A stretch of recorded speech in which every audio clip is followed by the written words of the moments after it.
Bonjour à tous, rebonjour, bienvenue à cette session.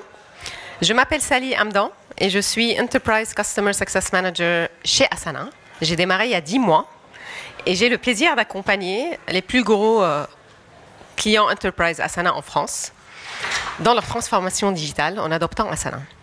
J'ai aussi le plaisir d'accompagner une multitude d'équipes diverses et variées au sein de ces entreprises-là, en commençant par les équipes marketing, direction artistique, planning, produits, en allant jusqu'aux opérations, finances, RH. Je travaille avec beaucoup d'équipes, donc je ne m'ennuie pas. C'est tellement diversifié que c'est tous les jours un plaisir. Cette session aujourd'hui, on va parler d'un cas client spécifique que j'accompagne et on va parler de comment accélérer le time to market grâce à une bonne coordination du travail. Donc aujourd'hui, on va parler de 3 éléments clés. On va passer bien évidemment la plupart sur la 3e partie, mais on va commencer par une petite intro sur c'est quoi Asana. Déjà, parmi vous, qui connaît Asana? Ok, 4, d'accord, super. Donc on va parler rapidement c'est quoi Asana et c'est quoi la gestion du travail. Le work management, puisque c'est une catégorie à laquelle nous, on appartient comme outil. Ensuite, on va rapidement présenter mon client et ses challenges et comment on a fait ensemble pour déployer Asana dans le cadre de lancement produit. Alors, Asana. Donc Asana, c'est une plateforme de gestion de travail qui permet d'orchestrer les activités des équipes partout dans le monde. Ça répond à une question simple. Qui fait quoi, pour quand et pourquoi? D'accord? Est-ce que ça vous dit quelque chose? Est-ce que vous savez souvent qui fait quoi, pour quand et pourquoi? Bah oui, c'est pour ça qu'on est là, pour essayer de répondre à cette question. J'ai parlé de gestion de travail ou le work management. Quand je dis ce mot, vous pensez à quoi? C'est quoi gestion du travail pour vous? Organisation, ok. Coordination. Quoi d'autre? Process. Hein, j'entends des mots-clés. Communication.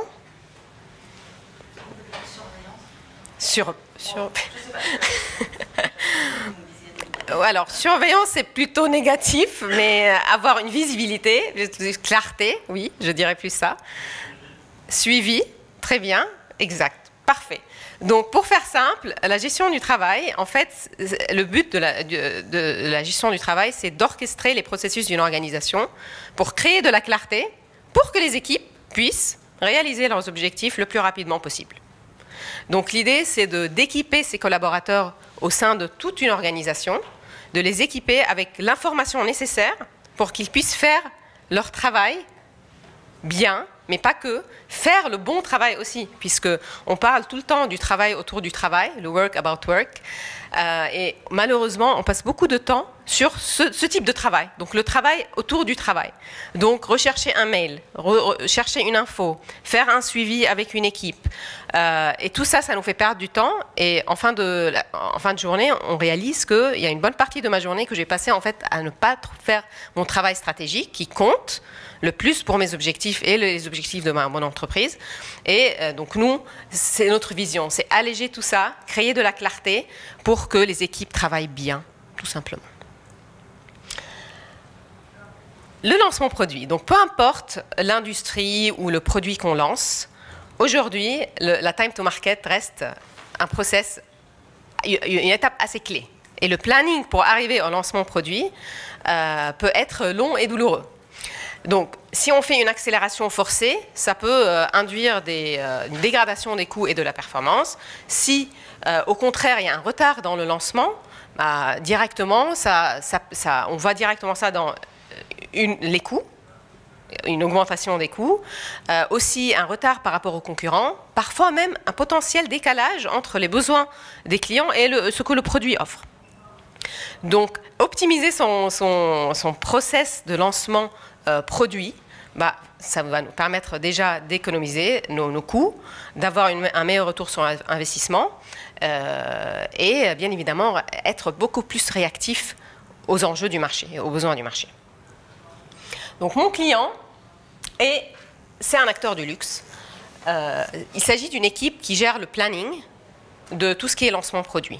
Donc il coordonne le travail pour chaque lancement avec plein d'équipes, en commençant par le marketing, la direction artistique, le merchandising, le brand. Donc il y a pas mal d'équipes, il y a pas mal de choses à faire et il faut coordonner tout ça et être dans les temps. Aujourd'hui, comment ils faisaient ce travail? Ils utilisaient 3 outils, beaucoup d'Excel, beaucoup d'onglets aussi au sein de chaque Excel. Ils utilisaient beaucoup OneNote et bien évidemment les mails. Ça vous dit quelque chose, les mails? Les discussions retrouvées, qui a dit quoi par rapport à quel.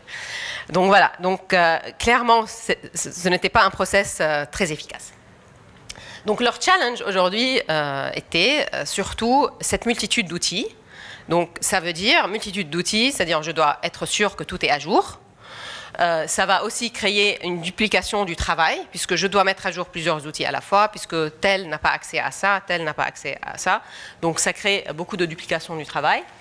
La dépendance humaine ici, je veux dire par ça, c'est surtout quand une personne quitte la boîte ou elle est en congé. Il y a une partie, en fait, le travail ne s'arrête pas complètement, mais en fait, il y a une déperdition d'infos.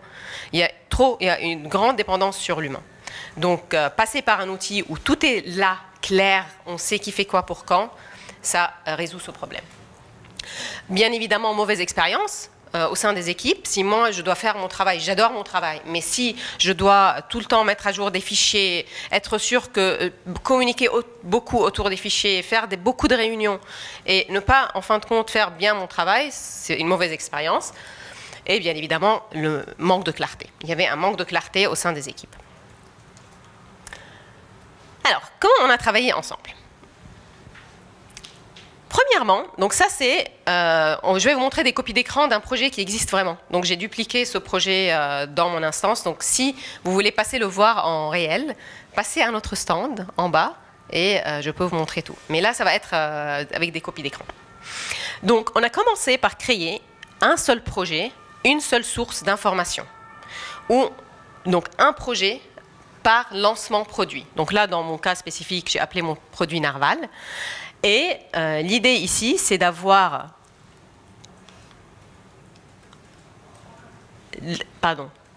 les types d'éléments. Imaginez ici visuel mannequin, shoot mannequin, revue de presse, brochure. Donc là, ça va inclure tous les éléments à préparer pour un lancement produit. D'accord?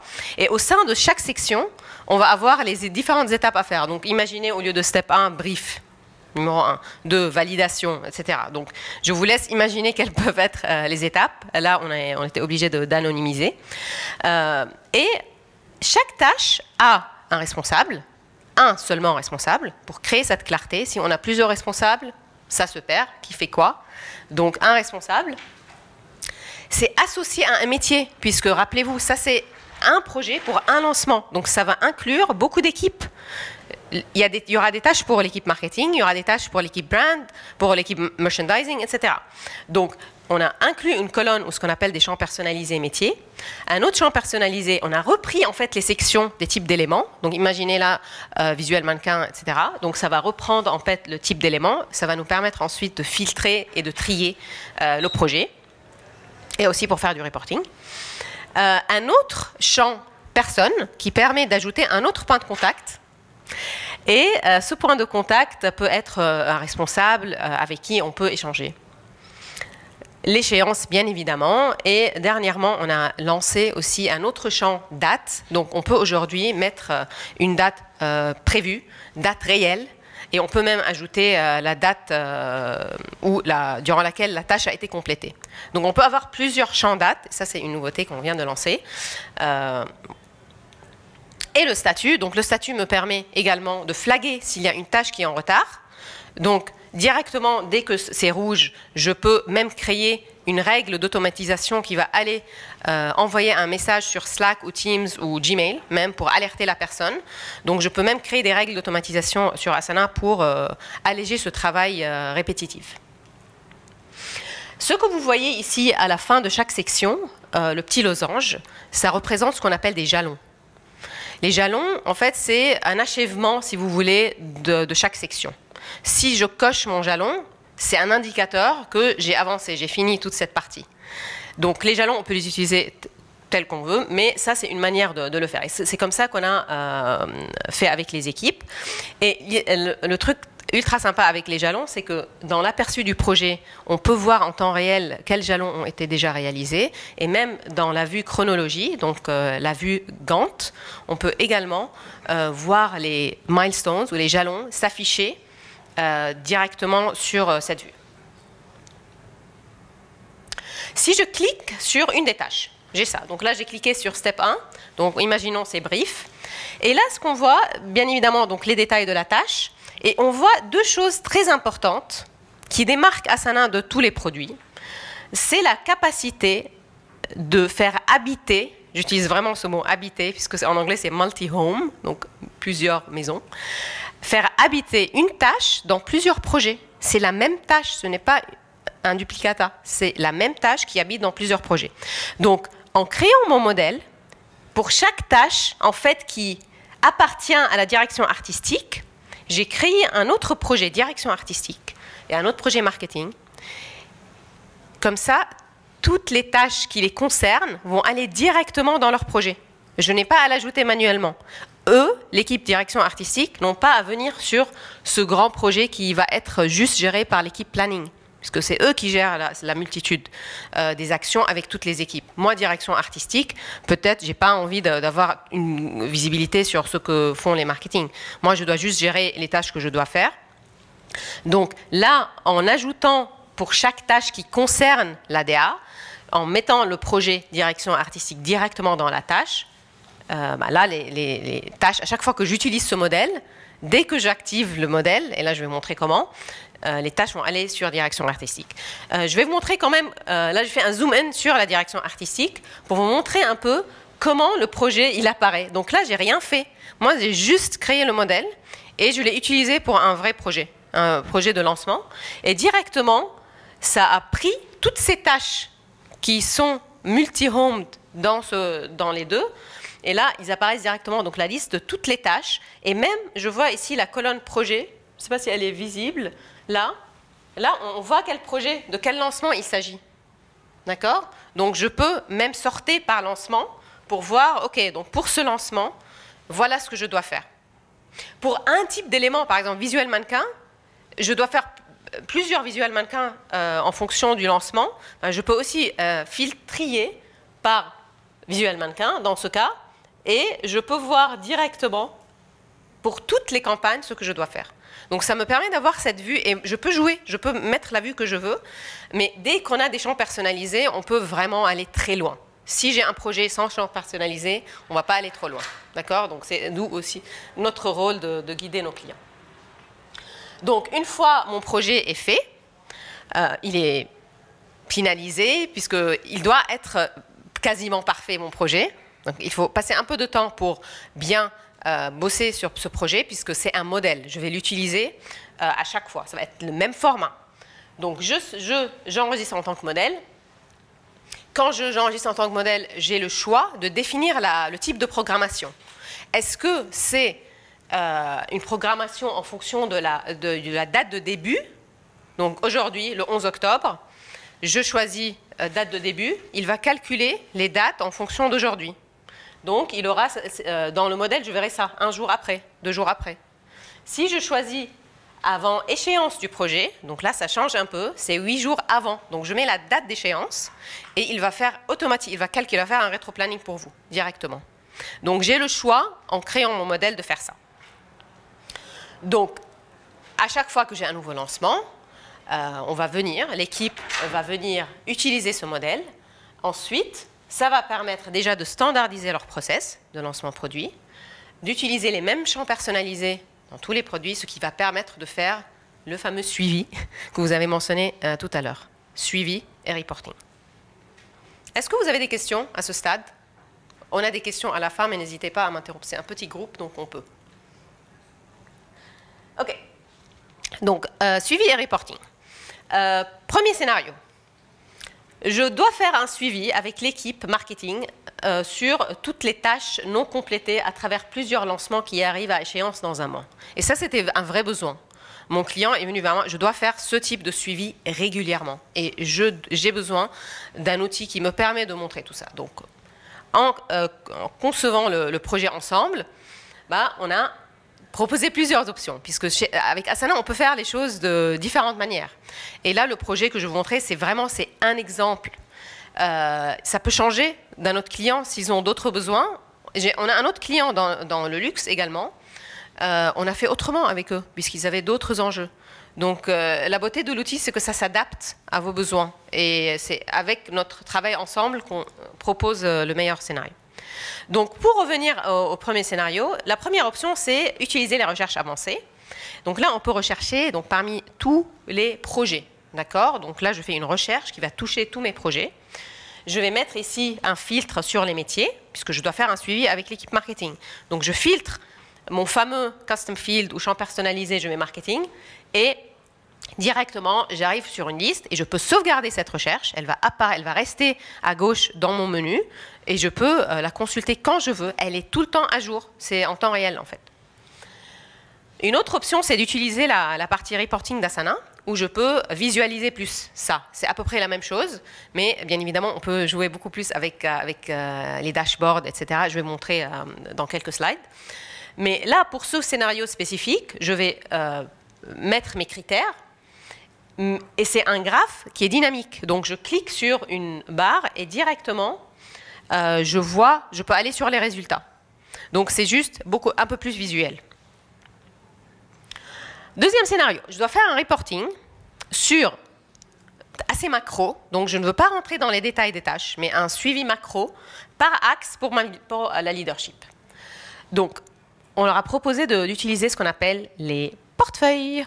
Donc, les portefeuilles, il s'agit tout simplement d'un espace où on peut regrouper des projets qui ont quelque chose en commun. Ça peut être par axe, ça peut être par période. Là, dans ce cas, j'ai pris un exemple, lancement Q4.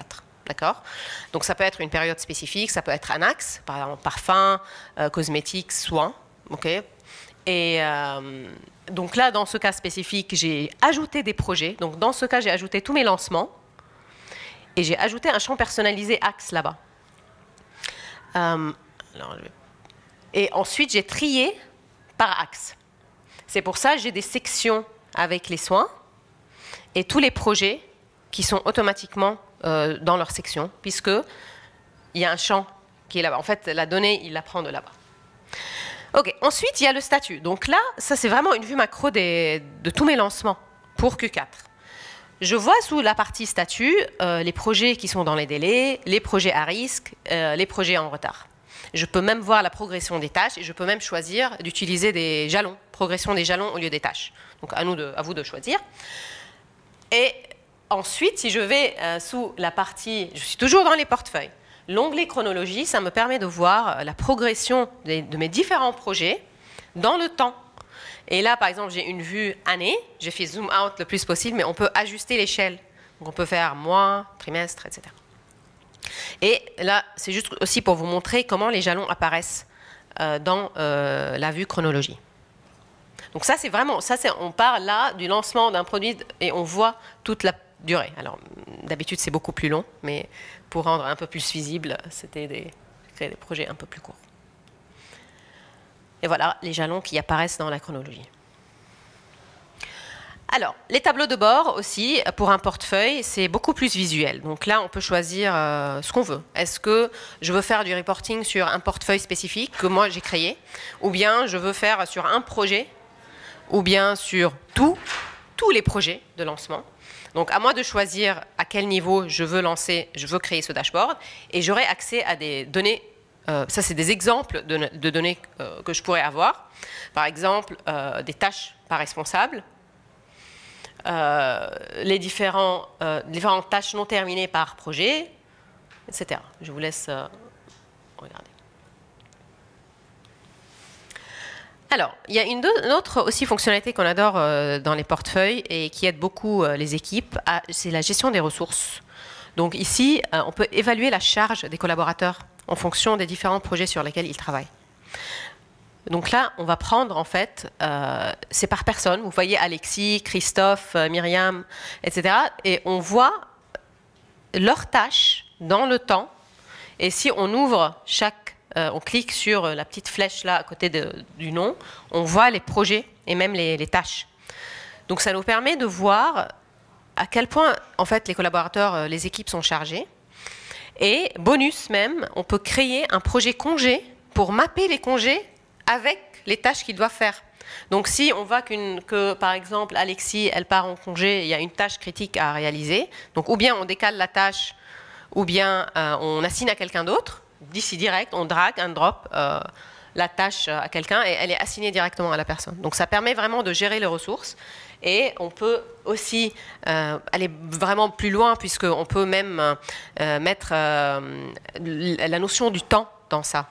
Donc si par exemple on n'est pas supposé travailler plus que X heures, et nous on estime qu'une tâche prend 30 minutes, 1 heure, et le cumul, il va vraiment calculer le cumul, et on va voir s'il y a des gens qui sont surchargés ou pas. Et donc ça permet vraiment à la leadership de bien gérer la charge des équipes. Et enfin, et je suis vraiment à temps, je voudrais vous montrer une fonctionnalité qui n'est pas encore utilisée par mon client, mais c'est là où on va aller, c'est sûr, c'est l'utilisation des objectifs. Aujourd'hui, sur Asana, on peut gérer les objectifs d'une organisation, d'une équipe ou vos propres objectifs. Et si on travaille déjà sur Asana et on a pas mal de projets déjà sur Asana, nos tâches sont sur Asana, on peut lier des projets à un objectif. Donc là, j'ai pris un exemple au pif, assurer le lancement des produits XYZ sans délai. J'ai attaché 3 projets. D'accord? Donc on va dire que ces projets-là vont impacter la réalisation de cet objectif. Et c'est automatique. Moi, je ne fais rien. J'attache juste les projets et je dis à Asana d'automatiquement mettre à jour. Donc là, il va calculer la moyenne. Il y a 25, 25 et 0. Il a calculé la moyenne. Donc, il me met 17% d'avancement au niveau de progression, au niveau de ce goal, de cet objectif spécifique. Donc ça, c'est quelque chose qui peut être très, très puissant, puisque ça crée cette clarté. Parfois, on a tous l'impression qu'on travaille, on a notre travail de tous les jours, mais comment en fait c'est connecté à la stratégie de ma boîte? Quel impact moi j'ai? Et avec cette clarté, avec Asana et la pyramide de la clarté, on adore parler de ça, créer cette visibilité au sein de l'organisation, qui fait quoi pour quand, quel travail je fais impacte quel objectif. Donc ça motive aussi beaucoup au niveau de l'organisation d'avoir cette visibilité. Donc voilà, c'est tout ce que je voulais partager avec vous. Si vous avez des questions, c'est maintenant. Quelles sont les intégrations que vous avez en fait, sans rentrer dans les détails? Est-ce que du coup ça s'intègre avec Gmail, Outlook et... Oui. Oui, on s'intègre avec tout ce que vous pouvez imaginer. Donc Gmail, donc Outlook, Teams, Slack. On peut s'intégrer avec des outils comme Miro aussi. Elle travaille chez Miro. Avec plein d'outils en fait. Et même on peut créer des intégrations. Donc on peut développer, puisque nos API sont ouverts. Donc s'il y a un développeur qui veut créer une intégration avec Asana, c'est possible aussi. Donc, mais oui, il y a des intégrations natives et on y accède. En fait, je ne sais pas si on voit dans mes copies d'écran. Mais oui, vous voyez le champ personnalisé en haut à droite. C'est là où quand je clique sur personnaliser et je vais voir directement les apps qui sont nativement intégrées à Asana. Jira est beaucoup utilisé par mes clients, Jira. C'est-à-dire automatiser à chaque fois que je crée une tâche, ça crée un ticket Jira avec l'équipe produit, par exemple, développement produit. Et ça arrive beaucoup, puisqu'on collabore ensemble. L'équipe développement, les ingénieurs, ils sont sur Jira. Marketing sont sur Asana. Donc, comment ils font? À travers cette intégration, la communication n'est pas brisée, en fait. On a cette visibilité sur le ticket qu'on ouvre, et en même temps, ça permet aux ingénieurs de voir aussi. Donc, ça crée cette visibilité des deux côtés, et chacun est content avec son outil. Oui.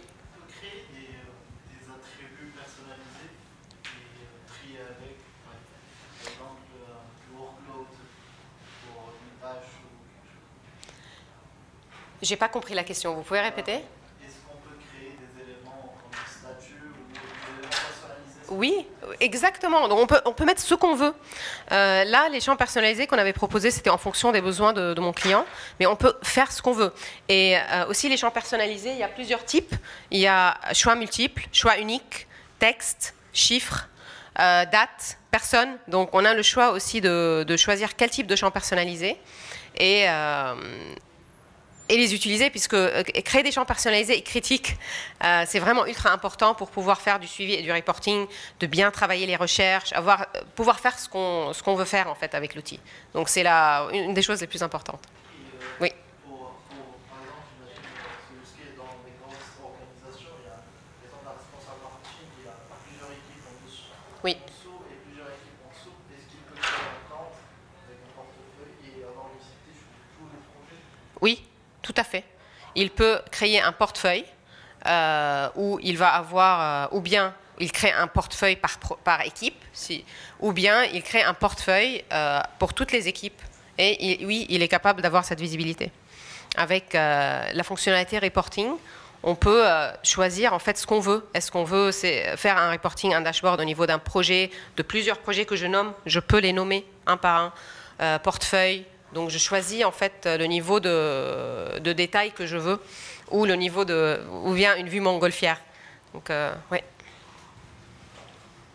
Oui. Moi je suis en train au sein de notre organisation, on est en train de découvrir un nouvel outil. On a des besoins en matière d'organisation, qui a peut-être un gros concurrent, c'est Monday. Vous voulez connaître un petit peu comment vous vous situez par rapport à Monday? Alors, Monday c'est un concurrent. Ok, mais il y a plusieurs choses que nous on fait que Monday ne fait pas. Déjà, notre modèle de données est différent d'une manière très basique, puisque nous, en fait, notre donnée, c'est pas par silo, d'accord. Chez Monday, c'est par défaut par silo. Chez Asana, le fait de pouvoir attacher une tâche à plusieurs projets, en fait, ça brise les silos. Et c'est un avantage d'Asana, et on est fiers de cet avantage, et je vous ai montré un exemple de ça. L'organisation, souvent, quand on travaille dans une équipe, on ne travaille jamais seul. Vous êtes bien d'accord? On ne travaille jamais seul. On doit collaborer avec des équipes qui ont leurs propres outils, etc. Donc, avec une fonctionnalité qui explique un peu notre modèle, je peux mettre une tâche chez les marketing, la même, chez les finances. Si tous, ils ont un avis ou ils ont besoin d'une visibilité sur une tâche, ils vont l'avoir, cette visibilité.